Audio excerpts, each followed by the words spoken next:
Well, I think if we can repeat them. I think everyone that has said it, every fan has been interviewed, he wasn't good enough. Even the players have admitted it. You know, what does Capello do now? Does he rip into them and give them a bit of a telling off and saying you've got to perform better, or does he say calm down?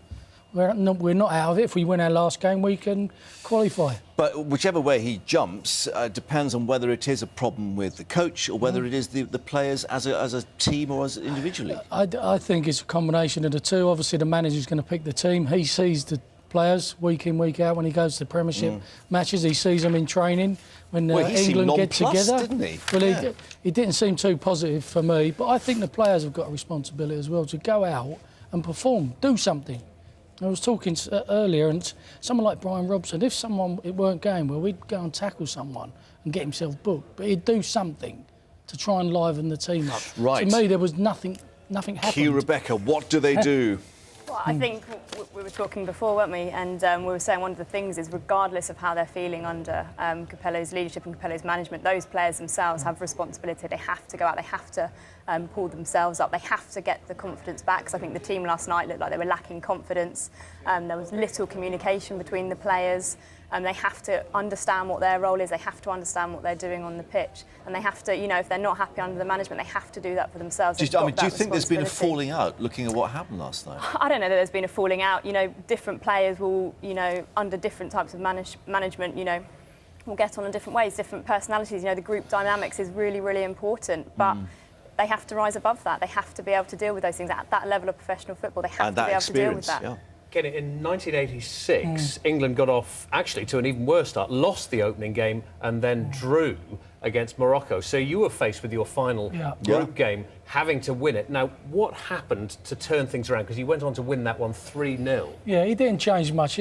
Bobby was very, very relaxed, and he was very, very confident in his team and his own ability. I think that's one of Bobby's strengths. He believed in himself. So, believing in himself, he believed in our team. It was So my he just mistake kept everyone's self-belief Everyone up. so calm, because obviously we had the injury to Brian Robson as well, and the sending off Ray Wilkins. So two of our most important players, our captain, wasn't going to play in that game. But he said, calm down. It made us almost think, well, we got responsibility here. We're going to do it for the lads, for the other two that are not able to play. And he calmed us down. I did tell you the story.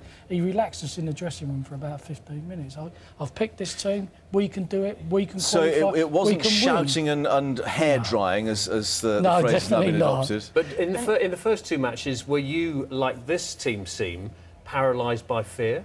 Yeah, there was a bit of nerves. I think I made the mistake against Portugal when we lost 1-0. I made a poor tackle near the halfway line. They went forward and scored. And the Moroccan game, I think we created about 2 or 3 chances. I think, you know, a combination of the heat, everything to do with playing in the World Cup, playing for your country. Yeah, there was a lot of nerves and stuff out there. Yeah. So it is possible to turn things around, isn't it? I think it is. I think when you're sometimes when you're really under pressure, you see the best of yourself. Yeah. Or the worst of the fans. Bear with us, because we're just going to bring Ian Doverston in, who's joining us now in South Africa, to get more on this breaking news about this fan that burst into the dressing room. Ian, we're now getting confirmation from the police out there that they're still looking for this guy. FIFA let him go. Well, that's right. He's at large. This red T-shirted man that went into the England dressing room. It's clear that he wasn't there for long, but he managed to give some abuse, if you like, to the England team.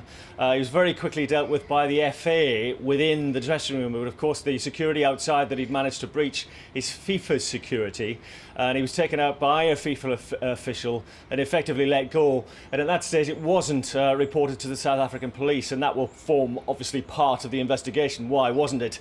Why weren't the South African police told at the time? But clearly they're reviewing CCTV footage. They'll want to question this man if they can catch up with him about what happened in that dressing room. And of course you've got to remember that you know, this was a breach of security in a stadium where of course William and Harry were, and not only were they in the stadium, the two young royals, but they'd actually visited the dressing room shortly before. They'd left at that stage. There was no problem for them, but of course if you consider the wider implications, you know, then it gets something really that the South African police have to look into. The FA clearly have complained vigorously, I'm told, to FIFA, and they'll not want this to happen again. For instance, in Port Elizabeth next Wednesday, and of course FIFA will not want it to happen at any of the stadia.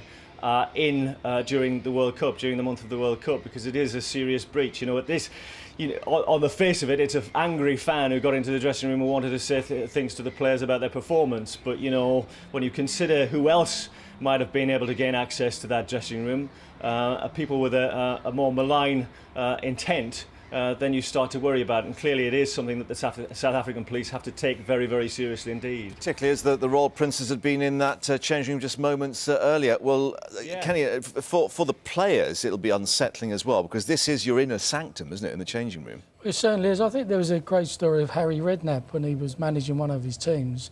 There was a fan giving his team a lot of stick behind him. And what he did is he grabbed the fan and brought him into the dressing room and said, "You do the team talk." So he actually brought him in to do the team talk. I think they went out and won in the second half to play better, but that is obviously not very good. You don't want people. I think he said something to David Beckham, didn't he, or something? Well, we're trying to find out exactly what, but I mean, you might call that reverse psychology, Rebecca. But I mean, is there actually an element that when you get your back against the wall, it can work to your advantage, that they feel themselves to be perhaps under so much pressure, think, right, we've got nothing to lose now?